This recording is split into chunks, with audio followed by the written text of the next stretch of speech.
सोमनाथ आणि भालका तीर्थाचं दर्शन घेतल्यानंतर आमचा पुढचा प्रवास सुरू झाला. दिवसभर फिरल्यामुळे आता थोडा थकवाही जाणवत होता. त्यामुळे आम्ही एका ठिकाणी जेवणासाठी थांबलो. मस्तपैकी जेवण केलं आणि थोडा वेळ तिथेच निवांत आराम केला, अगदी अर्धा तास. त्या ठिकाणचं वातावरणही खूप सुंदर आणि निसर्गरम्य होतं. आजूबाजूला हिरवाई, शांत वातावरण आणि मंद वारा. त्यामुळे प्रवासाचा थकवा थोडा कमी झाला.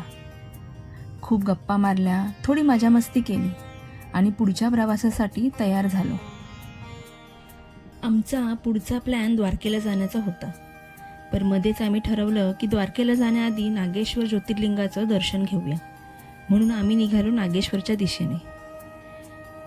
नागेश्वर ज्योतिर्लिंग हे भगवान शिवांच्या 12 ज्योतिर्लिंगापैकी एक मानलं जातं.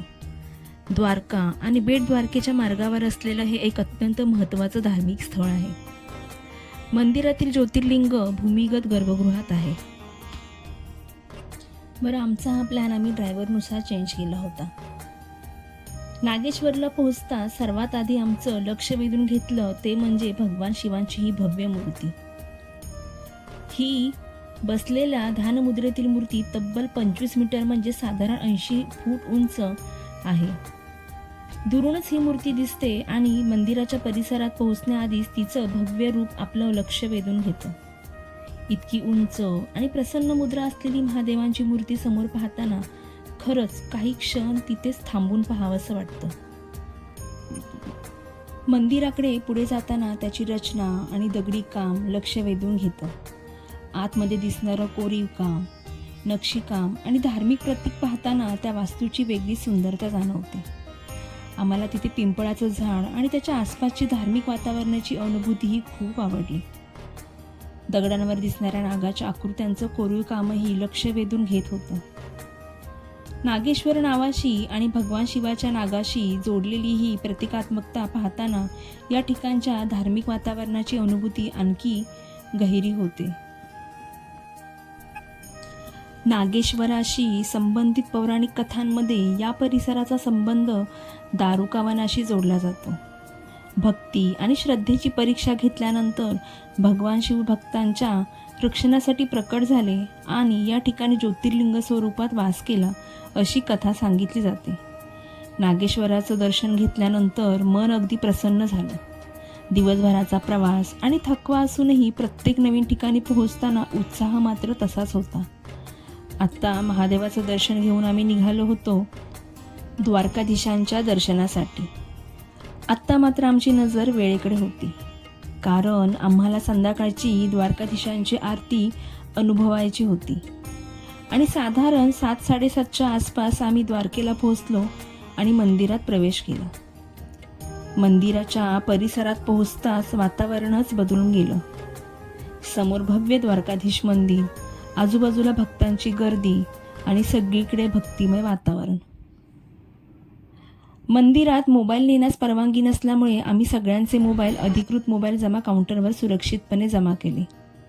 त्यामुळे पुढचे काही क्षण कॅमेऱ्यात कैद करता आले नाहीत. पण खरं सांगायचं तर कधीकधी मोबाईल बाजूला ठेवून प्रत्यक्ष त्या वातावरणाचा अनुभव घेणंही तितकंच सुंदर असतं. आणि मग सुरू झाली द्वारकाधीशांची सुंदर आरती. घंटानाद, शंखनाद, भक्तांचा जयघोष आणि समोर द्वारकाधीशांचं दर्शन. त्या क्षणी खरंच असं वाटलं की सकाळपासून केलेला एवढा प्रवास, एवढी धावपळ आणि शरीराला आलेला सगळा थकवा जणू एका क्षणात दूर झाला. आरतीमध्ये आम्ही अगदी भक्तिमय न्हावून निघालो. मन भरून आलं होतं. इतक्या लांबून आपण आलो, दिवसभरात इतकी ठिकाणं पाहिली आणि शेवटी द्वारकाधीशांच्या समोर उभं राहून आरती अनुभवायला मिळाली. यापेक्षा सुंदर समाधान आणखी काय असणार. द्वारकाधीश मंदिराला जगत मंदिर असंही म्हटलं जातं. मंदिराची भव्य वास्तुरचना, उंच शिखर आणि त्यावर फडकणारा ध्वज पाहताना मंदिराचं वेगळेपण जाणवतं.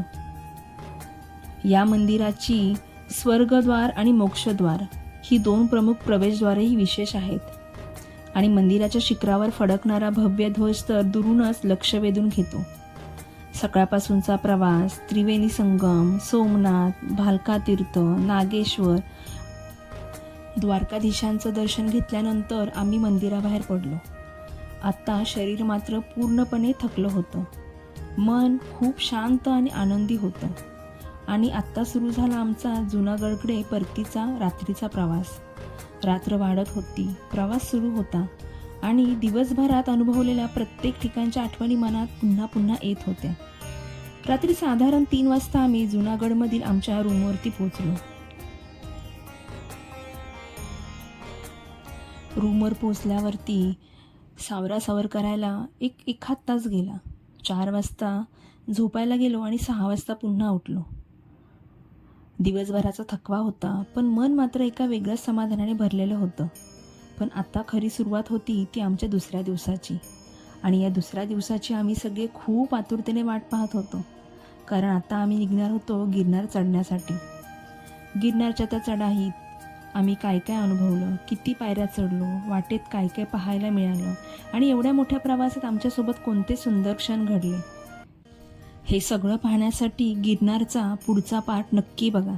कारण पुढचा प्रवास फक्त चढाईचा नव्हता, तो होता आमच्या श्रद्धेचा, जिद्दीचा आणि आयुष्यभर लक्षात राहणाऱ्या एका सुंदर अनुभवाचा. तोपर्यंत जय सोमनाथ, हर हर महादेव, जय गिरनारी. तर तुम्हाला हा व्हिडिओ कसा वाटला ते मला कमेंट बॉक्समध्ये नक्की सांगा. आणि व्हिडिओ आवडल्यास व्हिडिओला लाईक, शेअर आणि आपल्या चॅनलला सबस्क्राईब करा. धन्यवाद.